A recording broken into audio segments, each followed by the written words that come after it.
ಕೂಡ ಅಧೋಮುಖವಾಗಿ ಏರಿಸಬಾರದು. ಅಂದ್ರೆ ಉಲ್ಟಾ ಹೂವು ಎಂದಿಗೂ ದೇವರಿಗೆ ಏರಿಸಬಾರದು. ಉಲ್ಟಾ ಹೂವನ್ನ ಏರಿಸಿದರೆ ನಮ್ಮ ಯೋಜನೆಗಳೆಲ್ಲ ತಲೆ ಕೆಳಗಾಗ್ತದೆ. ಹೀಗಾಗಿ ದೇವನಿಗೆ ಹೂವನ್ನ ಅರ್ಪಣೆ ಮಾಡಬೇಕಾದರೆ ಸರಿಯಾದ ನಿಟ್ಟಿನಲ್ಲೇ ಹೂವನ್ನ ಏರಿಸಬೇಕು. ಹಾಗಾದರೆ ಒಂದು ಹೂವು ಶ್ರೇಷ್ಠನೋ, ಎರಡು ಹೂವು ಶ್ರೇಷ್ಠನೋ, ಲಕ್ಷ ಹೂಗಳು ಶ್ರೇಷ್ಠನೋ, ಕೋಟಿ ಹೂಗಳು ಶ್ರೇಷ್ಠವೋ ಅಂತಂದ್ರೆ, 1 ಕೋಟಿ ಹೂಗಳನ್ನ ಅರ್ಪಣೆ ಮಾಡಿದರೆ ಏನು ಪುಣ್ಯ ಬರಬೇಕು, ಆ ಪುಣ್ಯ 1 ಮಾಲೆಯನ್ನ ಅರ್ಪಣೆ ಮಾಡಿದರೆ ಭಗವಂತನಿಗೆ ಅರ್ಪಣೆ ಮಾಡಿದರೆ ಬರುತ್ತದೆ. ಕಟ್ಟಿದ ಹೂವು ಬಹಳ ಶ್ರೇಷ್ಠ ಭಗವಂತನಿಗೆ. ಅದರಲ್ಲೂ ಬಾಳೆ ಸಬರಿನಲ್ಲಿ ಕಟ್ಟಿಬಿಟ್ರೆ ಇನ್ನೂ ಶ್ರೇಷ್ಠ. ಅದಕ್ಕೆ ಕೋಟಿ ಕೋಟಿ ಹೂಗಳನ್ನ ನೀವೆಲ್ಲ ನುಡಿ ಭಯಪಟ್ಟು ಮಾಡ್ಕೊಳ್ಳಿ ಅಂತ ಹೇಳಿದ್ರೆ ಅರ್ಪಣೆ ಮಾಡಿದರೆ ಏನು ಪುಣ್ಯ, ಅದು ಒಂದು ಕಟ್ಟಿದ ಮಾಲೆಯನ್ನ ಅರ್ಪಣೆ ಮಾಡಿದಾಗ ಬರುವಂತಹದ್ದು.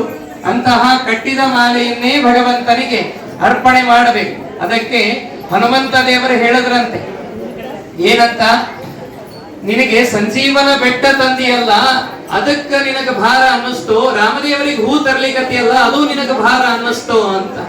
ಅದಕ್ಕೆ ಹನುಮಂತ ದೇವರು ಹೇಳಿದ್ರಂತೆ, ಸಂಜೀವನ ಬೆಟ್ಟ ತರಬೇಕಾದ್ರೆ ನನಗೇನು ಭಾರ ಅನ್ನಿಸ್ಲಿಲ್ಲ, ರಾಮದೇವರಿಗೆ ಹೂ ತರಬೇಕಾದ್ರೆ ಭಾರ ಅನ್ನಿಸಿ ನನ್ನ ಬೆನ್ನು ಬಾಗಿತು ಅಂದ್ರಂತೆ ಹನುಮಂತ ದೇವರು. ವಿಚಿತ್ರ ಅನ್ಸೋದಿಲ್ವಾ? ಬೆಟ್ಟ ತರಬೇಕಾದ್ರೆ ಭಾರ ಅನ್ನಿಸ್ಲಾರ್ದವ್ರಿಗೆ ಹೂ ತರಬೇಕಾದ್ರೆ ಭಾರ ಅನ್ನಿಸ್ತೇನೋ ಅಂತ. ಅದಕ್ಕೆ ಹೂವ ತರುವರ ಮನೆಗೆ ಹುಲ್ಲ ತರುವ ಯಾಕೆ ಹೇಳಿದ್ರು ಗೊತ್ತಾ? ಆ ಭಗವಂತನ ಹತ್ತಿರ ಹೂ ತರಬೇಕಾದರೆ ಅಷ್ಟು ಭಕ್ತಿಯಿಂದ ಬಾಗಿದವರಾಗಿ ಹೂವನ್ನ ದೇವರ ಮುಂದೆ ಒಯ್ಬೇಕಂತೆ. ಅದಕ್ಕೆ ಮಾಲಾಕೃತಸ್ಥ ಚರಿತಾಖ್ಯ ರತ್ನೈಹಿ ಅಸೂಕ್ಷ್ಮ ದೃಷ್ಟೇ ಸಕುತೂಹಲಸ್ಯ ಅಂತ ಹೇಳಿದಂತೆ ಅಂತಹ ಅದ್ಭುತವಾದ ಹೂವನ್ನ ದೇವರಿಗೆ ಅರ್ಪಣೆ ಮಾಡಿದರೆ ದೇವ ಏನು ಕೊಡ್ತಾನೆ? ಹುಲ್ಲು ಕೊಡ್ತಾನೆ ಅಂತ. ಏನ್ರಿ ಅಚ್ಚಾರ, ಹೂ ಕೊಟ್ರೆ ಹುಲ್ಲು ಕೊಟ್ರೆ ಗತಿ ಏನು?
ವಿಷಯ ಭಜನಾ ಮಂಡಳಿಯವರಿಗೆ ಧನ್ಯವಾದಗಳನ್ನು ತಿಳಿಸ್ತಾ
ಒಂದು ಬುದ್ಧಿಮಾನ್ ಹೇಳಿದ್ದಕ್ಕೆ ಧನ್ಯವಾದಗಳು. ಎಲ್ಲರಿಗೂ ಒಂದು ಈ ಸ್ಪರ್ಧೆ ಅಂತ ಏರ್ಪಡಿಸಿ ಅದಕ್ಕೆ ಎಲ್ಲರನ್ನು ಇನ್ವಾಲ್ವ್ ಮಾಡ್ಕೊಂಡು ನಮಗೇನು ಈ ಕಾರ್ಯಕ್ರಮ ಹಮ್ಮಿಕೊಂಡ್ರಲ್ಲ ನಮ್ಗೆ ಬಹಳ ಸಂತೋಷ ಆಯ್ತು. ಇದರಿಂದ ಹೊಸ ಹೊಸ ಹಾಡನ್ನು ಕಲ್ತೇವಿ.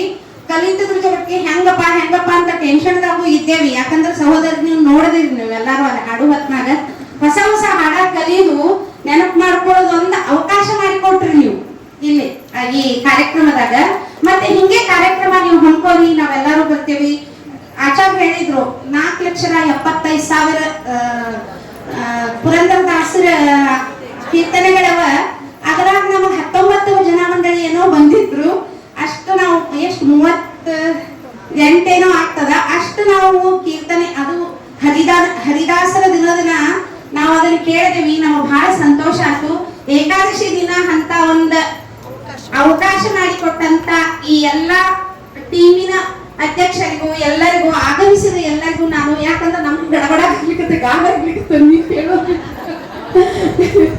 ಅದಕ್ಕೆ ಆಗಮಿಸಿದ ಎಲ್ಲರಿಗೂ ನಾನು ಏನದ ಸಂತೋಷದಿಂದ ಈ ಕಾರ್ಯಕ್ರಮ ಮತ್ತ ಹಮ್ಮಿಕೊಳ್ಳಿ ಅಂತ ಹೇಳ್ತಾ ನನ್ನ ಒಂದು ಸಂತೋಷ ಏನಾಯ್ತು ಅಂದ್ರೆ ನಾವೆಲ್ಲಾ ಕಾರ್ಯಕ್ರಮಗಳಿಗೆ ಬರ್ತೀವಿ ಅಂತ ಒಪ್ಪಿಗೆ ಕೊಟ್ರಲ್ಲ, ಅದು ಬಹಳ ಸಂತೋಷ ಆಯ್ತು. ನಿನ್ನೆ ನಾವು ಹೇಳಿದ್ದೀವಿ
ಮುದುಗಿ ಶ್ರೀ ನರರೆ ಆಚಾರ್ಯವರಿಗೂ ಕೂಡ ಅವರ ಪಾದಾರವಿಂದಕ್ಕೆ ನಮಸ್ಕರಿಸಿ, ನಾನು ಕಪಿಲ ಹರನಾಮ ಭಜನಾ ಮಂಡಳಿಯಿಂದ ಪ್ರಪ್ರಥಮವಾಗಿ ಈ ಒಂದು ಸಂಗೀತದ ವೇದಿಕೆಯ ಮೇಲೆ ನಾವು ಹಾಡ್ಲಿಕ್ಕೆ ಅವಕಾಶ ಮಾಡಿಕೊಟ್ಟ ಈ ಎಲ್ಲ ಮಠದ ಆಯೋಜಕರಿಗೂ ಕೂಡ ನಾನು ತುಂಬಾ ಋಣಿಯಾಗಿರ್ತೀನಿ ಅಂತ ಹೇಳಿಕ್ ಇಷ್ಟಪಡ್ತೀನಿ. ಯಾಕಂತಂದ್ರೆ ನಾವು ನೋಡ್ರಿ ನಮ್ಮ ದಿನಂಪ್ರತಿ ದೈನಂದಿನ ಕೆಲಸದೊಳಗ ನಾವು ಭಾಗಿಯಾಗಿರ್ತೀವಿ. ಏನೋ ಟೈಮ್ ಸಿಕ್ಕಾಗ ಮಾತ್ರ ನಾವು ಗುಡಿಯಲ್ಲಿ ಆಗ್ಲಿ ಅಥವಾ ಮನೆಯಲ್ಲಿ ಆಗ್ಲಿ ಎಲ್ಲೋ ಸುಮ್ಮ ಹರಿನಾಮ ಅಂತ ಹೇಳಿ ನಾವು ಮಾಡ್ತಿರ್ತೀವಿ. ಈ ಒಂದು ಇಷ್ಟೆಲ್ಲ ಜನರ ಸಮ್ಮುಖದೊಳಗ ನಾವು ಒಂದು ಹರಿನಾಮ ಕೀರ್ತನೆಯನ್ನು ಮಾಡ್ಲಿಕ್ಕೆ, ಅದು ಮೇಲಾಗಿ ಆಯೋಜಕರು ಆಯೋಜಿಸಿ ಕೊಟ್ಟಂತ ಹಾಡುಗಳನ್ನ ನಾವೇನ್ ಹಾಡ್ಲಿಕ್ಕೆ ಅವಕಾಶ ಕೊಟ್ಟಾರಲ್ಲ, ಇದರಲ್ಲಿ ನಮ್ಮೆಲ್ಲರಿಗೂ ಒಂದು ಹೊಸತನ ಅದ, ಹೊಸ ಹೊಸ ರಾಗಗಳವ. ಆಮೇಲೆ ಇನ್ನೂ ಹೆಚ್ಚಿನ ವಿಷಯಗಳನ್ನ ನಾವು ತಿಳ್ಕೊಳಿಕ್ಕೆ, ಬೇರೆಯವ್ರು ಹೇಗ್ ಹಾಡ್ತಾರ, ಅವ್ರು ತಾಳ ಹೆಂಗ್ ಹಾಕ್ತಾರ, ತಮಟೆ ಹೆಂಗ್ ಬಾರಿಸ್ತಾರ ಅನ್ನೋದು ನಮಗೆ ಕೆಲವೊಂದು ವಿಷಯಗಳು ಗೊತ್ತಿರ್ಲಿಲ್ಲ. ತಂಡ ತಿರುಪತಿಯ ಸನ್ನಿಧಾನದಲ್ಲಿ ನಡೆದಂತಹ ರಸಪ್ರಶ್ನೆ ಕಾರ್ಯಕ್ರಮದಲ್ಲಿ 2ನೇ ಸ್ಥಾನವನ್ನ ನಮ್ಮ ಬಿಜಾಪುರ ತಂಡ ಪಡೆದಿತ್ತು. ಈ ಬಾರಿಯ ಮೆಟ್ಟಿಲೋತ್ಸವದಲ್ಲಿ ನಮ್ಮ ಬಿಜಾಪುರ ತಂಡ 1ನೇ ಸ್ಥಾನಕ್ಕೆ ಬರಬೇಕು ಅನ್ನುವ ಹುಮ್ಮಸ್ಸಿನಲ್ಲಿ ಈ ಕಾರ್ಯಕ್ರಮವನ್ನ ಆಯೋಜನೆ ಮಾಡಿತ್ತು. ಅದಕ್ಕಾಗಿ ನೀವೆಲ್ಲರೂ ಮಾತಾಡೋದು ನೋಡಿದ್ರ ಈ ಸಲ 1ನೇ ಸ್ಥಾನನ ಸ್ಟೇಜ್ ಮೇಲೇನೆ ನಾವು ಕೂಡ್ತೀವಿ ಅನ್ನೋರಂಗ ಅಷ್ಟು ತಯಾರಾಗಿರಿ ಅಂತ ಅನ್ನೋದು ಖುಷಿ ಆಗ್ತದ. ಅದಕ್ಕ ಮುಂದಿನ ಮಾತುಗಳು, ನೀವು ಸಾಹಿತಿಗಳು ಸ್ವಲ್ಪ ಮಾತಾಡಬೇಡ್ರಿ.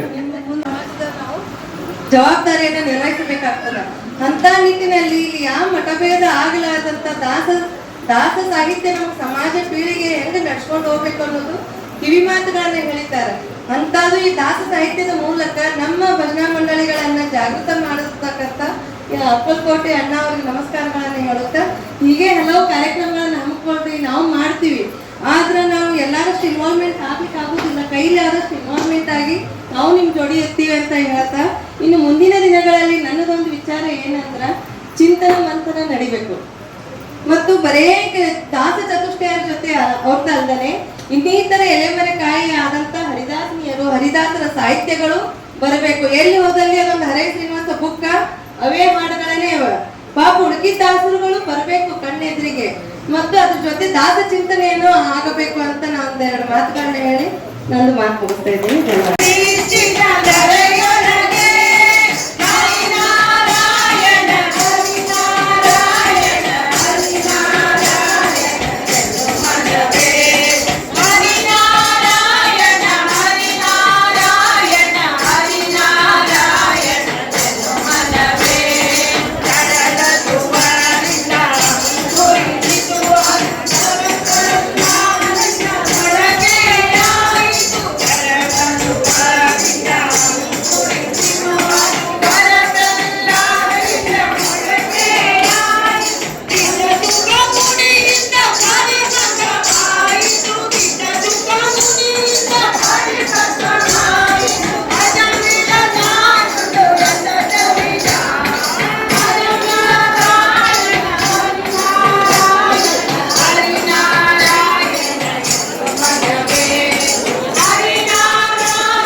ಮೊದ್ಲಿಗೆ ಅಪ್ಪನಾಚಾರ್ಯ ಇದ್ರು, ಅವ್ರ ತಂದೆಯವರು ಕೂಡ ಅಷ್ಟೇ ನಿಷ್ಠಾವಂತರು. ನಮ್ಮ ಶ್ರೀನಿವಾಸ ಆಚಾರ್ಯರು ಕೂಡ ಅಷ್ಟೇ ಭಕ್ತಿ ಶ್ರದ್ಧಾದಿಂದ ಈ ರಾಯರ ಗುಡಿಯಲ್ಲಿ ಪೂಜೆ ಮಾಡ್ತಾ ತಮ್ಮ ವೃತ್ತಿಯನ್ನು ಕೂಡ ಅತ್ಯಂತ ಉತ್ಸಾಹದಿಂದ ಮಾಡ್ತಾ ಇದ್ದಾರೆ. ಅವರಿಗೂ ಕೂಡ ವೇದಿಕೆಗೆ ಸ್ವಾಗತವನ್ನ ಕೋರ್ತಾ ಇದ್ದೇನೆ. ಈ ಸಮಾರಂಭದ ವೇದಿಕೆ ಮೇಲೆ ಆಸೀನರಾಗಿರುವ ನಮ್ಮ ನಾಡಿನ ವಿಖ್ಯಾತ ಪಂಡಿತರು. ವಿಜಾಪುರದ ಹಿರಿಮೆ ಗಿರಿಮೆಯನ್ನು ಇಡೀ ಪ್ರಾಂತದಲ್ಲಿ ಹೆಚ್ಚಿದಂಥ ಬಾಲ್ಯದ ನನ್ನ ಜೀವನದಲ್ಲಿ ನನಗೆ ಸಂಸ್ಕೃತ ಕಲಿಸಿದಂತಹ ಹಿರಿಯರು ಪೂಜ್ಯರಾದ ಪಂಡಿತ್ ಮಧ್ವಾಚಾರ್ಯ ಮೊಕಾಶಿ ಅವರೇ, ಮುತ್ತಿಗೆಯ ನರಸಿಂಹದೇವರ ಆಶೀರ್ವಾದದೊಂದಿಗೆ ಇವತ್ತಿನ ಯುವ ಪೀಳಿಗೆಯಲ್ಲಿ ಧರ್ಮಸಾರವನ್ನು ಮೂಡಿಸುತ್ತಾ ನಮ್ಮನ್ನೆಲ್ಲ ಮಾರ್ಗದರ್ಶನ ಮಾಡುವಂತಹ ನರಹರಿ ಆಚಾರ್ಯ ಅವರೇ, ನಮ್ಮ ಬಾಗಲಕೋಟೆಯ ಶ್ರೀಮಠದ ಅರ್ಚಕರು ಆತ್ಮೀಯರಾದ ಶ್ರೀನಿವಾಸಾಚಾರ್ಯ ಅವರೇ, ದಾಸ ಸಾಹಿತ್ಯ ಪ್ರಾಜೆಕ್ಟಿನ ನಮ್ಮ ಭಾಗದ ಜಿಲ್ಲೆಯ ಸಂಚಾಲಕರು ಸಹೋದರರಾದ ಅರವಿಂದ್ ಕುಲಕರ್ಣಿ ಅವರೇ, ನನ್ನ ಜೊತೆಗೆ ಕಳೆದ 15 ದಿನದಿಂದ ಅವಿರತವಾಗಿ ಶ್ರಮ ವಹಿಸಿದ ಈ ಕಾರ್ಯಕ್ರಮಕ್ಕೆ ಯಶಸ್ವಿ ನಿಟ್ಟಿನಲ್ಲಿ ತಮ್ಮದೇ ಆದಂಥ ಪಾತ್ರ ವಹಿಸುತ್ತಾ ಬಂದಂತಹ ನನ್ನೆಲ್ಲ ಸ್ನೇಹಿತ ಸಹೋದರರೇ, 2 ದಿನಗಳ ಕಾಲ ಭಜನಾ ಮಂಡಳಿಯಲ್ಲಿ ಪುರಂದರದಾಸರನ್ನು ಸಾಕ್ಷಾತ್ವಾಗಿ ನಮ್ಮ ಮಠದಲ್ಲಿ ಪ್ರತ್ಯಕ್ಷ ಮಾಡಿದಂಥ ಎಲ್ಲ ಶ್ರದ್ಧೆಯ ತಾಯಂದರೇ, ಇಲ್ಲಿ ಸೇರಿರುವ ಎಲ್ಲ ಭಕ್ತಾಭಿಮಾನಿ. ಸ್ಪರ್ಧೆ ಅಂದಮೇಲೆ ಎಲ್ಲರೂ ಒಂದೇ ಸಮಾನ. ನಿನ್ನೆ ಪ್ರಾರಂಭವಾದಂಥ ಸ್ಪರ್ಧೆ ನಿರ್ಣಾಯಕ ಪಾತ್ರದಲ್ಲಿ ಬಂದು ಕೊನೆಯ ಹಂತಕ್ಕೆ ನಾವು ಬಂದು ತಲುಪಿದ್ದೀವಿ. ತಮ್ಮ ಸಲಹೆಗಳನ್ನು ಕೊಡುವಾಗ ಬಹಳಷ್ಟು ಜನ ತಾಯಂದರು ಒಳ್ಳೆ ಸಲಹೆಗಳನ್ನು ಕೊಟ್ಟು ಧರ್ಮ ಕಾರ್ಯ ಮಾಡುವಾಗ ನಾವು ವಿಶೇಷ ಪ್ರಯೋಗ ಮಾಡೋದ್ರೊಳಗೆ ನಾವೆಂದೂ ಹಿಂಸರಿಯುವುದಿಲ್ಲ. ಪಂಡಿತ ಮಧ್ವಾಚಾರ್ಯ ಮೊಕಾಶಿ ಅವರು ಇರ್ಬೋದು, ವೇದಿಕೆ ಮೇಲೆ ಇದ್ದಂಥ ಎಲ್ಲ ಹಿರಿಯರು, ನಿಮ್ಮೆಲ್ಲ ಆಶೀರ್ವಾದ ಇದೇ ಥರ ಇರಲಿ. ಈ ಕಾರ್ಯಕ್ರಮಗಳು ಇನ್ನೂ ಹೆಚ್ಚಿನ ರೀತಿಯಲ್ಲಿ ಕಾರ್ಯಕ್ರಮಗಳನ್ನು ಮಾಡಿ ಪ್ರತಿಯೊಬ್ಬರಿಗೆ ಈ ಥರ ದಾಸ ಸಾಹಿತ್ಯದ ಬಗ್ಗೆ ಅರಿವು ಮೂಡಿಸುವಂಥ ಕೆಲಸ ನಾವೆಲ್ಲ ಮಾಡೋಣ. ನೀವು ಕೊಟ್ಟಂಥ ಸಲಹೆಗಳು, ಪೂರಕವಾದಂಥ ಸಲಹೆಗಳನ್ನ ತಗೊಂಡು ಮುಂದಿನ ದಿನಮಾನದಲ್ಲಿ ನಾವೆಲ್ಲ ಕೆಲಸ ಮಾಡೋಣ. ಏನು ಈ ಕಾರ್ಯಕ್ರಮ ಆಯಿತು, ಈ ಕಾರ್ಯಕ್ರಮಕ್ಕೆ ಇವತ್ತು ಮುಖ್ಯ ವಿಷಯವನ್ನು ಹೇಳಲಿಕ್ಕೆ ನಾವು ಆಚಾರ್ಯ ಕರೆದಿದ್ದೀವಿ. ಹಾಗಾಗಿ ನಾನೇನು ಭಾಳ ವಿಷಯ ಮಾತಾಡೋದಿಲ್ಲ.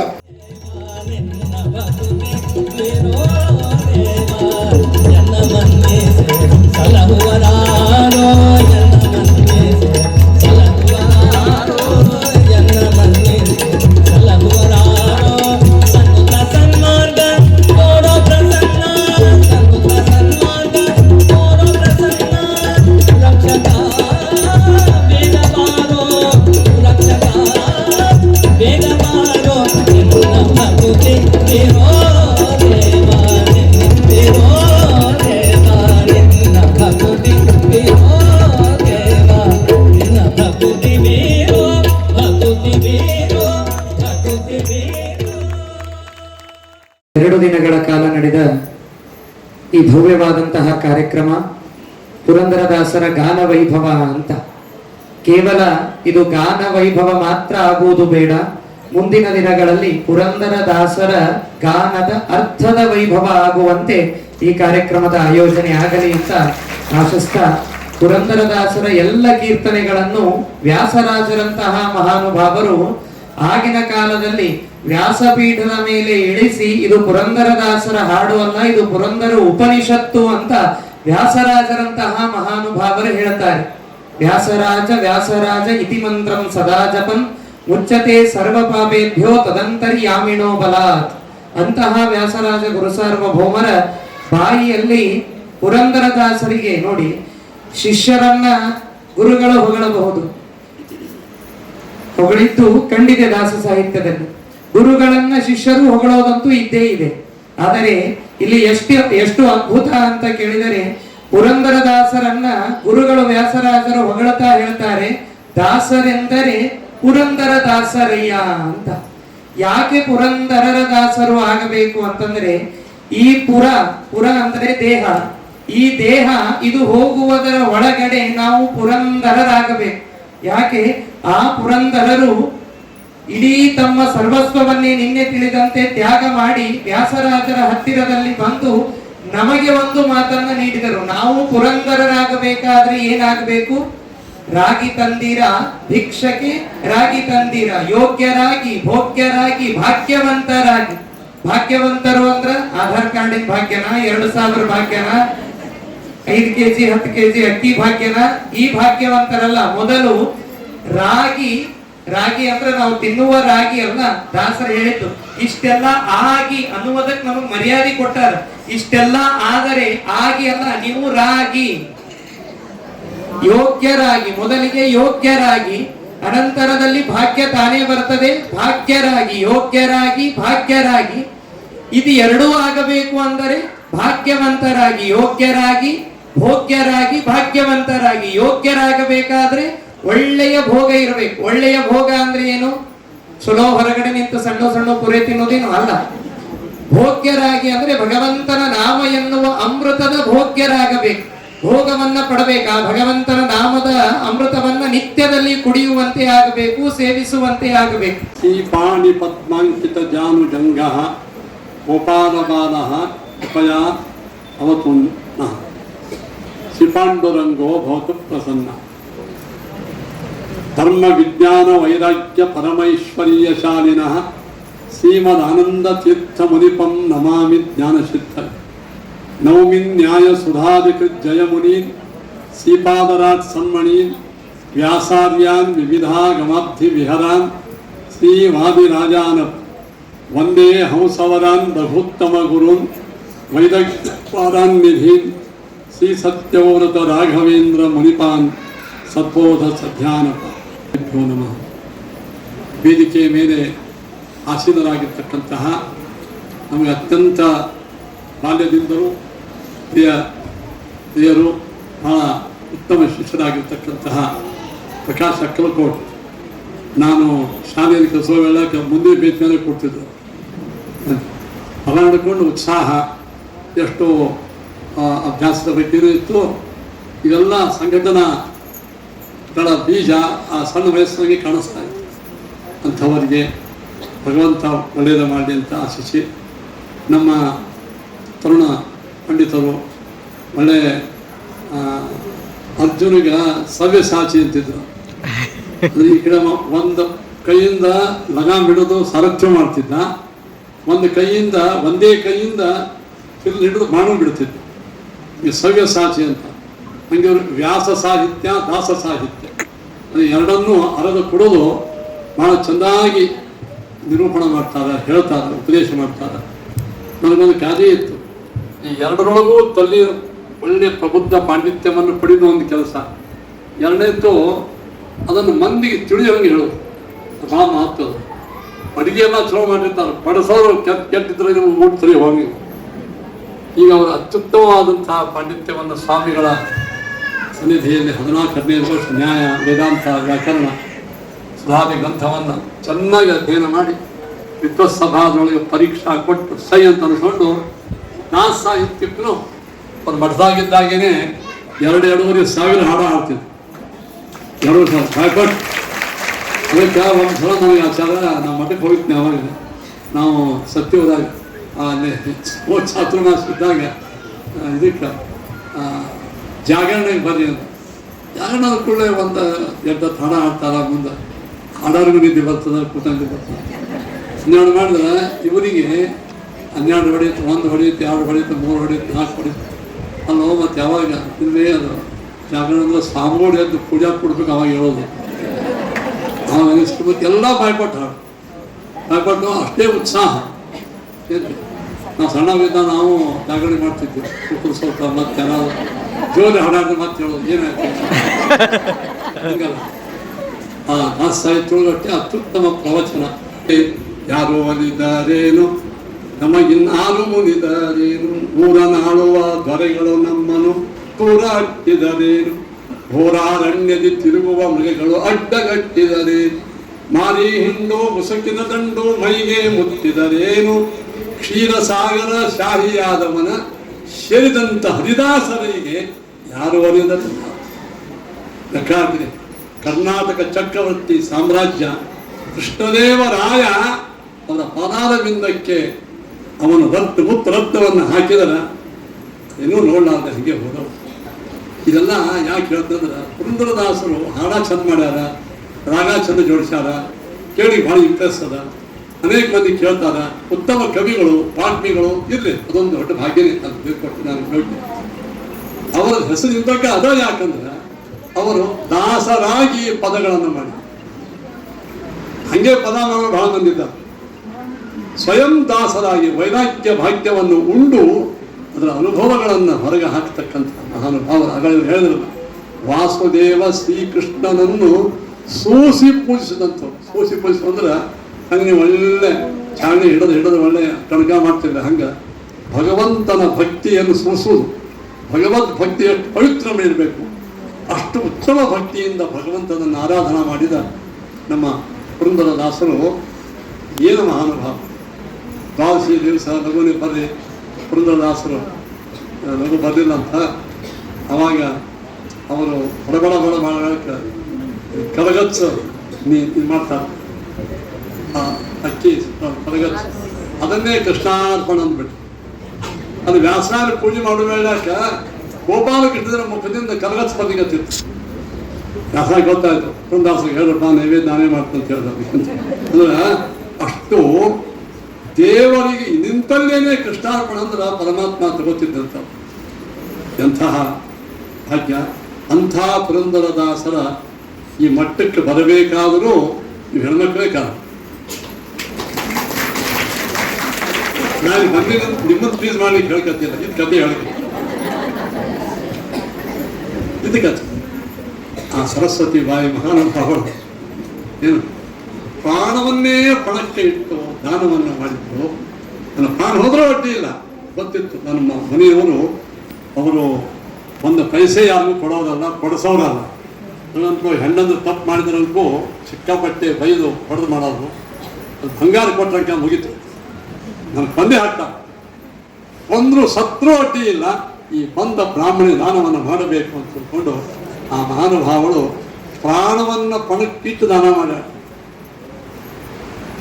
ನಾವು ಇವತ್ತು ರಿಸ್ಕ್ ತೊಗೊಂಡು ಧರ್ಮ ಮಾಡಂಗಿಲ್ಲ, ಸುಮ್ಮನೆಲ್ಲ ಆರಾಮಾಗಿತ್ತು. ಒಂದೇ 10 ಮಿನಿಟ್ ಹೋಗಿ ಬಂದು ಮಾಡಿದ್ವಿ. ಇಲ್ಲಿ ಸ್ವಲ್ಪ ಹಿಂಗಾಗ್ತದೆ, ದಯಾದ ಬೇಡ ಸ್ವಲ್ಪ ಇಚ್ಛೆ ಆಗಂತಿದ್ವಿ. ನಾವು ಏನು ಮಾಡ್ತೀವಿ, ಧರ್ಮ ಹೆಂಗೆ ಮಾಡ್ಕೊತೀವಿ ಅಂದ್ರೆ ಸ್ವಲ್ಪ ಎಲ್ಲ ಅನುಕೂಲ ಇರಬೇಕು. ಸುಮ್ಮ ಒಂದು ತಾಸು ಪ್ರಾಣ ಮಧ್ಯದಲ್ಲಿ ಯಾರು ಪ್ರಥಮರು ಅಂತ. ಯಾಕೆ ಅಂತಂದ್ರೆ ಆಗಲೇ ಆಚಾರ್ಯರು ತಿಳಿಸಿದಂತೆ ಮುಖ್ಯ ಪ್ರಾಣ ನಿಜವಾದ ದಾಸ. ಆ ಮುಖ್ಯ ಪ್ರಾಣನ ದಾಸರಾದವರು ಅಂದ್ರೆ ನಮ್ಮ ವಿಜಯದಾಸರು. ಅದಕ್ಕೆ ಹೋದಾಗೆಲ್ಲ ಅಕ್ಕಿ ಕೊಡ್ತಾರಲ್ಲಿ ಅಲ್ವಾ. ಹೀಗಾಗಿ ಆ ವಿಜಯದಾಸರ ತಂಡ ಮೊದಲಿನ ತಂಡವೋ ಅಥವಾ ಮುಖ್ಯ ಪ್ರಾಣ ತಂಡವೋ ಮೊದಲಿನ ತಂಡವೋ ಅನ್ನೋದನ್ನ ಅವರ ಬಾಯಿಯಿಂದೇ ಕೇಳೋಣಂತ. ಅವರೊಂದು 2 ನುಡಿಗಳನ್ನ ಹೇಳಿ ಕಾರ್ಯಕ್ರಮದ ಬಗ್ಗೆ ಯಾವ ಇದನ್ನ ಇಟ್ಟುಕೊಂಡು ಅವರು ಅಂಕಗಳನ್ನು ಹಾಕ್ಯಾರ ಅಂತ ಹೇಳ್ಬೇಕಲ್ಲ ನೀವು, ಅದನ್ನ ಹೇಳಿ ಅವರು ಆ ಘೋಷಣೆಯನ್ನ ಮಾಡಬೇಕು ಅಂತ ಕೇಳಿಕೊಳ್ತಾರೆ. ಹರೇ ಶ್ರೀನಿವಾಸ. ಮುಖ್ಯವಾಗಿ ನಿನ್ನೆಯಿಂದ ನಡೆದಂತಹ ಈ ದಾಸ ಸಾಹಿತ್ಯದ ಭಜನಾ ಮಂಡಳಿಯ ಸ್ಪರ್ಧೆ ನಿನ್ನೆನೇ ನಾನು ಹೇಳಿಬಿಟ್ಟಿದ್ದೇನೆ. ಸ್ಪರ್ಧೆ ಅನ್ನುವಂತಹದ್ದು ನಿಮಿತ್ತ ಮಾತ್ರ, ಆದರೆ ಮುಖ್ಯವಾಗಿ ಹರಿದಿನ ಹರಿ ಸೇವೆ ಮಾಡುವುದು. ಯಾರು ಇಲ್ಲಿ ಬಂದು ಸೇರಿರಿ ಅವರೇ ಪುಣ್ಯವಂತರು.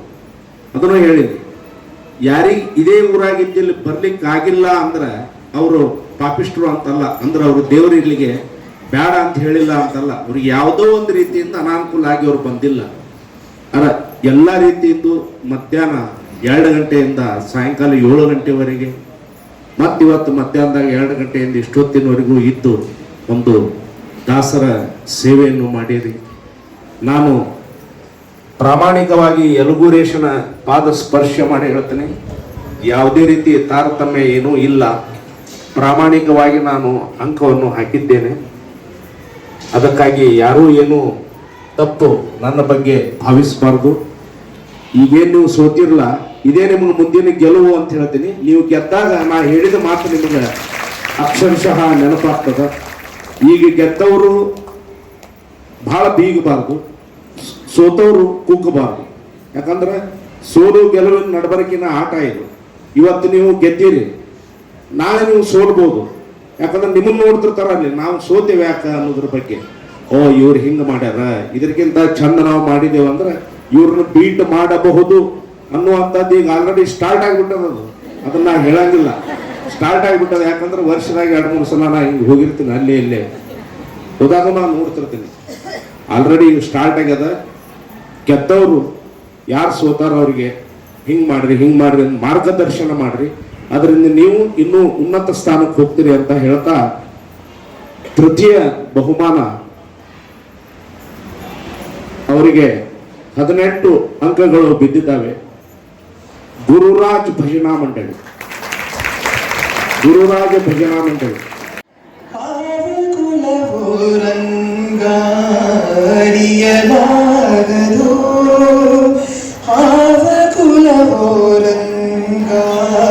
ಅರಿಯಲಾಗದು ಆವ ಕುಲವೆಂದರಿಯಲಾಗದು ಗೋವ ಕಾಯ್ದ ಗೊಲ್ಲನಂತೆ ದೇವಲೋಕದ ಪಾರಿಜಾತವು.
ಕುಶಲವಾರ್ತೆ ಘನ ಜಾತೆಗೆ ಅರುಹಿದ ಶಾಸ್ಯನ ಪುರವ ದಹಿಸಿದಂಥ ಪರಮ ಸಮರ್ಥ ನೀನು.